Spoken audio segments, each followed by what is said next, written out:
राज्यसभा में जगदीप धनखड़ के खिलाफ विपक्ष की तरफ से अविश्वास प्रस्ताव लाया गया था। विपक्ष का आरोप था कि धनखड़ एक तरफा कार्रवाई कर रहे हैं। वो सत्ता पक्ष के सदस्यों को तो कुछ भी बोलने की छूट दे देते हैं, लेकिन जैसे ही विपक्ष की तरफ से आपत्ति जताई जाती है या अपनी बात रखी जाती है तो विपक्ष के सदस्यों को ही शांत कराने में जुट जाते हैं। मल्लिकार्जुन खड़गे ने तो यहां तक आरोप लगाए हैं कि विपक्ष के कई सदस्य 40 साल से यहां हैं और जब वो 5 मिनट अपनी बात रखते हैं तो सभापति कम से कम 10 मिनट तक उन्हें प्रवचन देते रहते हैं। कांग्रेस अध्यक्ष तो जब भी बोलते हैं तो कैमरे का अधिकांश फोकस सभापति की तरफ ही रहता है, क्योंकि खड़गे को धनखड़ लगातार टोकते रहते हैं। वैसे विपक्ष की तरफ से जो अविश्वास प्रस्ताव लाया गया उसे खारिज कर दिया गया है और यह प्रस्ताव सदन में वोटिंग के दौरान खारिज नहीं हुआ, बल्कि इसे सदन में रखे जाने से पहले ही खारिज कर दिया गया। इसके बाद अब जो खबर आ रही है वो बेहद चौंकाने वाली है। कहा जा रहा है कि सरकार ही नहीं चाहती थी कि अविश्वास प्रस्ताव पर चर्चा हो, क्योंकि चर्चा होती तो सबसे ज्यादा सवाल धनखड़ पर ही उठते। वैसे अविश्वास प्रस्ताव खारिज किए जाने को लेकर जो दलीलें दी जा रही हैं, विपक्ष उन पर सवाल उठा रहा है और उसकी तरफ से यह भी कहा जा रहा है, साफ कर दिया गया है कि वो शांत नहीं रहने वाला। 1 महीने बाद ही बजट सत्र शुरू होगा और बजट सत्र की शुरुआत में जगदीप धनखड़ के खिलाफ अविश्वास प्रस्ताव पेश कर दिया जाएगा। तो आज धनखड़ को बचाने की सरकार की कोशिश पर ही हम अपनी स्पेशल रिपोर्ट में बातचीत करेंगे। नमस्कार, आपके साथ मैं हूं आदित्य कुमार और आप देख रहे हैं धाकड़ न्यूज।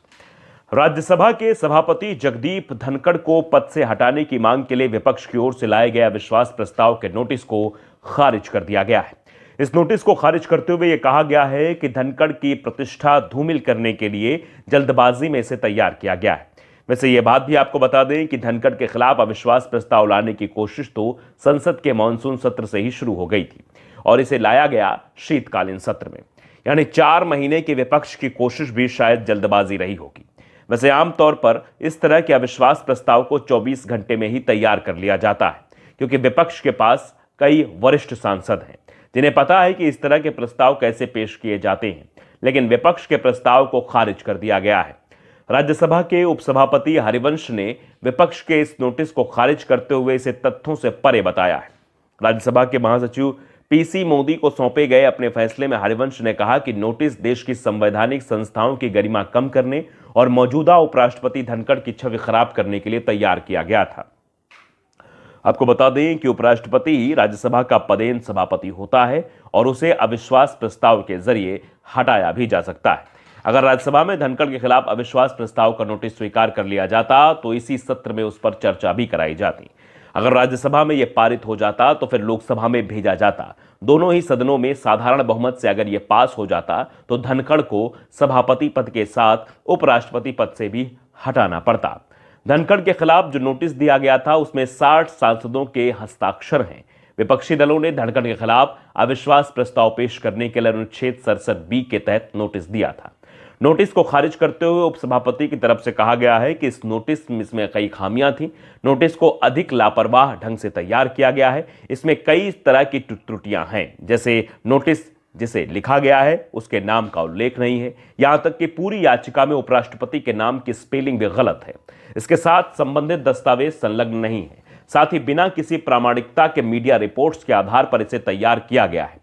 यह चिंताजनक है कि इस नोटिस को केवल उपराष्ट्रपति की छवि धूमिल करने के इरादे से तैयार किया गया है। अब यह कह देना और उसके बाद इस तरीके के आरोप लगाना, अब दोनों पर बातचीत का सिलसिला भी शुरू हो जाएगा। आपको बता दें कि राज्यसभा के सभापति को पद से हटाने के लिए अविश्वास प्रस्ताव लाने के लिए कम से कम 14 दिन पहले नोटिस दिया जाना जरूरी होता है, जबकि संसद का शीतकालीन सत्र 20 दिसंबर यानी आज समाप्त हो गया। विपक्ष ने धनखड़ पर सदन में पक्षपातपूर्ण बर्ताव करने का भी आरोप लगाया था। इस नोटिस पर विपक्ष की तरफ से 60 सांसदों ने हस्ताक्षर किए थे। इस मामले में कांग्रेस नेता जयराम रमेश ने कहा था कि हमने केवल विपक्षी नेताओं के अपमान को लेकर अपनी आवाज उठाई है। जयराम रमेश ने यह भी कहा कि Aam Aadmi party, Samajwadi party, Trinamool Congress, Shiv Sena UBT, Rashtravadi Congress party Sharad Pawar, Jharkhand Mukti Morcha, DMK समेत विपक्षी दलों के सांसदों ने इस प्रस्ताव पर हस्ताक्षर भी किए हैं। कांग्रेस के राज्यसभा सदस्य जयराम रमेश ने दावा किया था कि सरकार नहीं चाहती कि सदन चले। जयराम रमेश ने संसदीय कार्य मंत्री किरण रिजिजू को कटघरे में खड़ा करते हुए आरोप लगाया कि रिजिजू ने राज्यसभा सभापति और जेपी नड्डा के सामने राज्यसभा नहीं चलने देने की बात कही थी। उन्होंने दावा किया कि फ्लोर लीडर्स की बैठक में रिजिजू ने यह कहा था कि जब आप विपक्षी दल यानी लोकसभा में अडानी का मुद्दा उठाते रहेंगे, हम सत्ता पक्ष राज्यसभा नहीं चलने देंगे। वैसे राज्यसभा के सभापति के खिलाफ अविश्वास प्रस्ताव खारिज किए जाने को लेकर कई तरह के सवाल खड़े हो रहे हैं। विपक्ष का दावा है कि राज्यसभा में एनडीए बहुमत में था।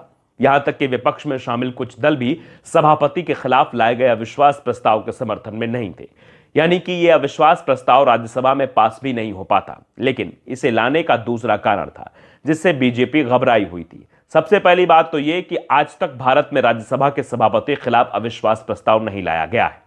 अगर धनखड़ के खिलाफ यह प्रस्ताव सदन में चर्चा के लिए आता तो बीजेपी के लिए धनखड़ का बचाव करना मुश्किल हो जाता।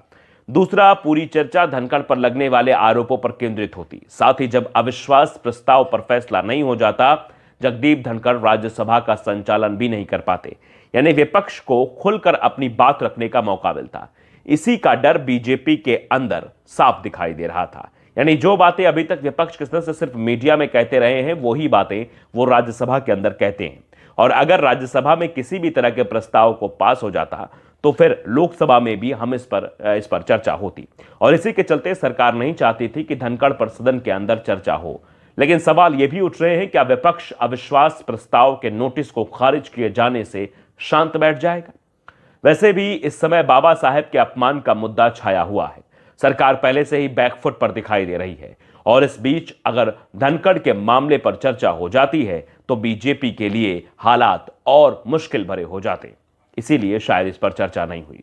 वैसे इससे एक बात तो बिल्कुल स्पष्ट हो गई है कि बीजेपी और पूरा एनडीए मुश्किल में दिखाई दे रहा है।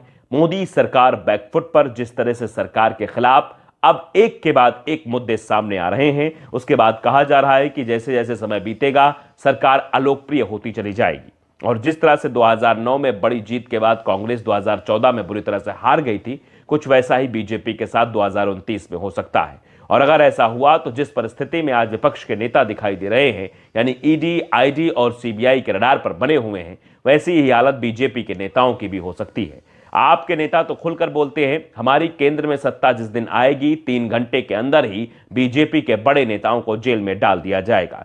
ईडी के जरिए उनके खिलाफ कई केस बना दिए जाएंगे और उन्हें गिरफ्तार कर लिया जाएगा। यानी ये बात प्रतिद्वंद्विता की है, ये बात राजनीतिक परिवेश में ठीक नहीं है, लेकिन अब ये चल रही है। तो इसको लेकर आपकी क्या राय, हमें कमेंट बॉक्स के जरिए जरूर बताइए। नमस्कार।